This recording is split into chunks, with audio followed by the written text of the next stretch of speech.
Welcome back to Organizing with Ease. Here we are in the fourth week of September. And let me guess, you started this month of September with big intentions, right? You were going to keep the kitchen counters clear, reset the living room every night, maybe even stick to a new meal planning system. And then real life happened.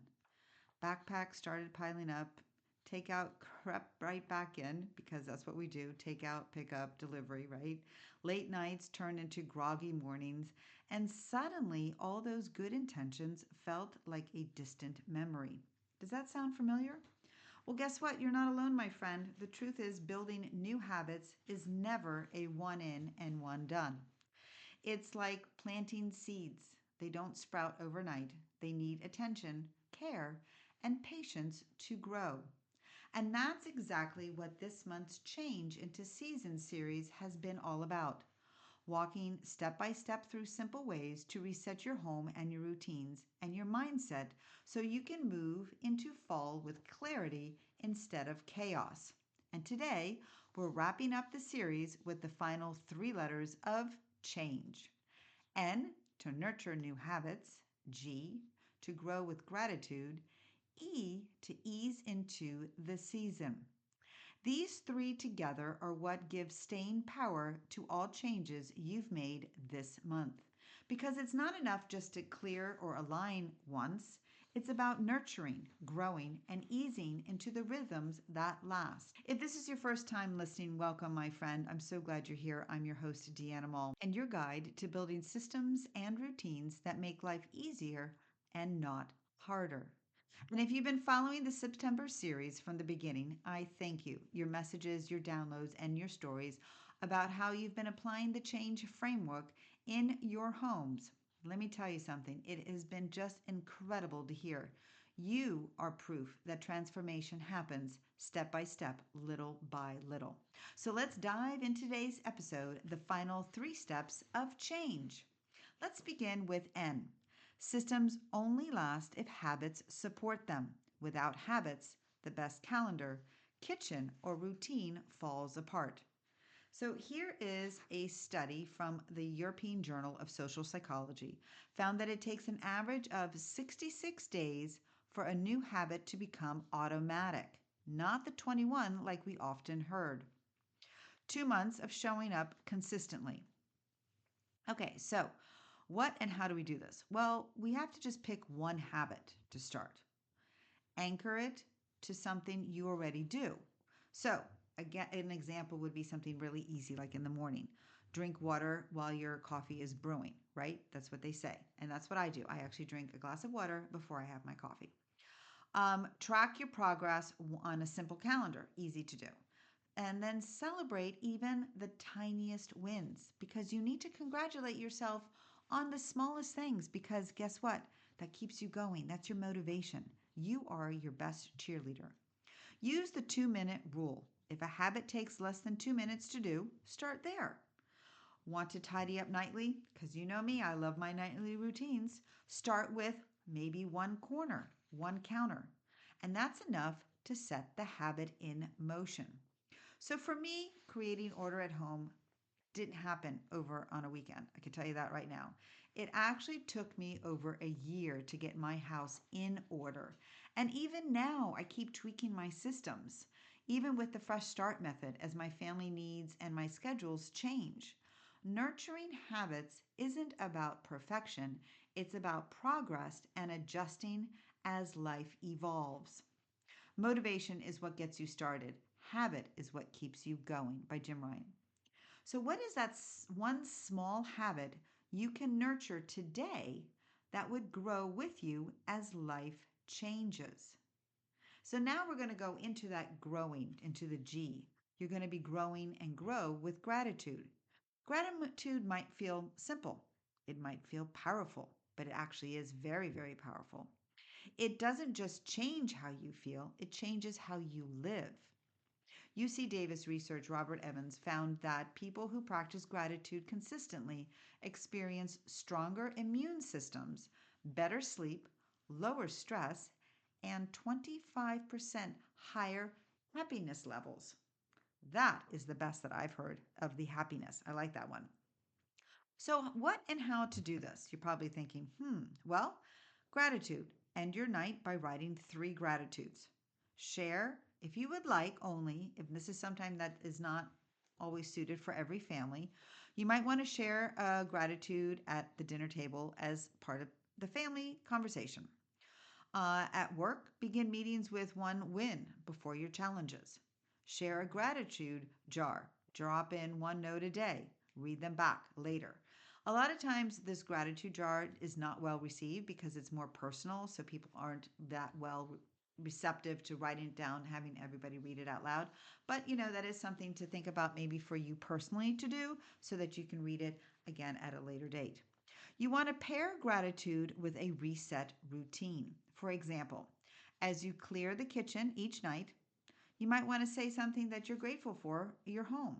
Linking the gratitude to the action reinforces both. So I have had plenty of seasons where things felt overwhelming. Moving boxes everywhere, client projects stacking up, kids' schedules colliding. Yes, we love when that happens, right? But even in those moments, pausing to name one thing I was grateful for didn't erase the chaos.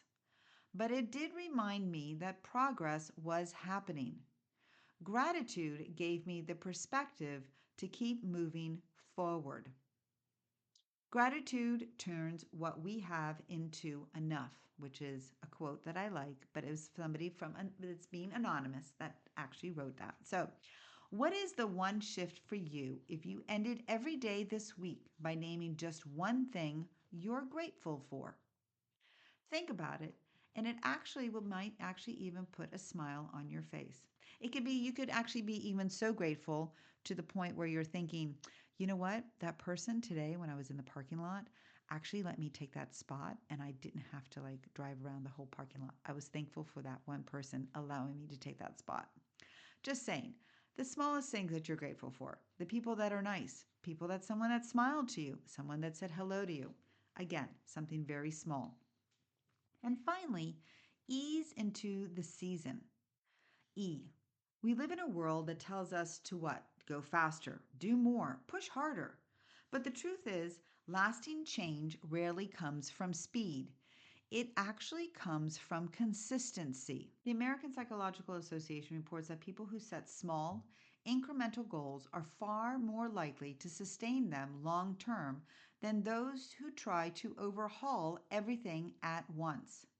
So, what does that mean? That means choose one drawer, not the whole kitchen. Commit to one new habit, not 5. Select just the events that truly matter. Not everything needs to go and for you to attend on the calendar. Just use the phrase, quote unquote, just enough. Ask yourself, what's just enough to feel progress today? And that's how you ease in without burning out. One of my clients used to go all in. She tried to declutter her entire house in one weekend. Can you just imagine that? By Sunday night, she was exhausted, and guess what she had? She was surrounded by unfinished piles. When we shifted her approach to easing in one drawer, one section at a time, she finally felt consistent progress and could sustain it.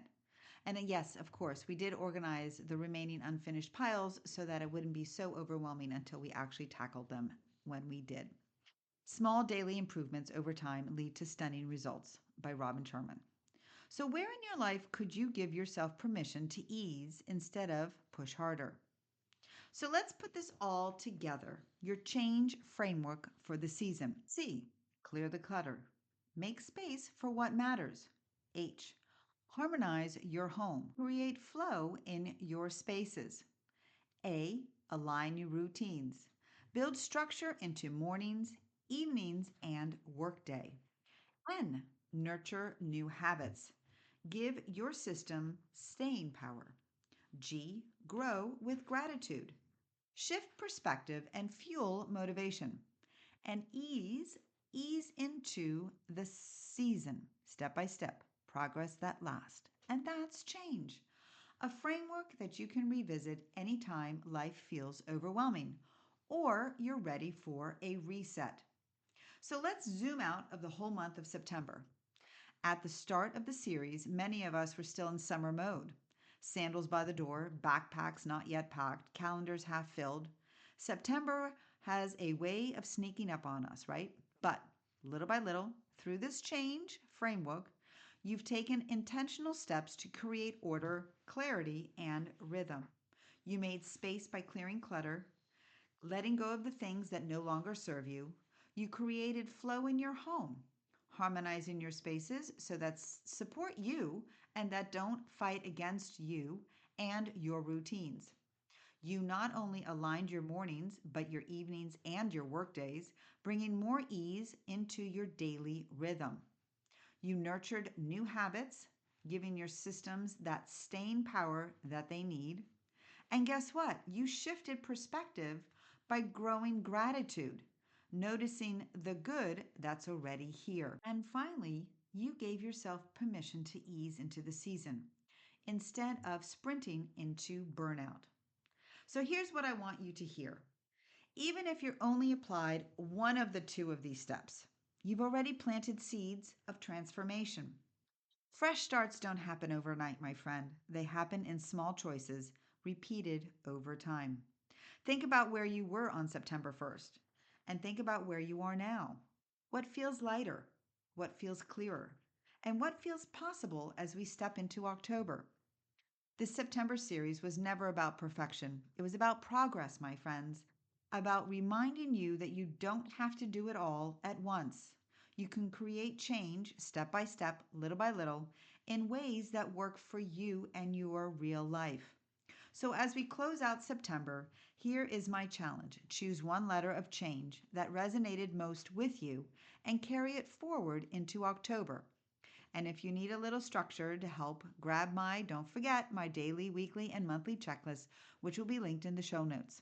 It's designed to help you stay consistent with those small habits, moments of gratitudes, and systems you've started that can continue to grow. October is just around the corner, a new month, a new rhythm, a fresh start waiting for you, and I'll be here to guide you through it all. Thank you so much, my friends, for joining me for this September series, Walking Through Change with you has been truly a joy. Remember, lasting transformation doesn't come from that one big leap. It comes from the little steps you take every day. Next week, we'll step into October together because that is my favorite month out of the year. Can you guess why? And it's not because it's Halloween. And I can't wait to share what's ahead. Until then, keep making those fresh starts, and I will see you next week.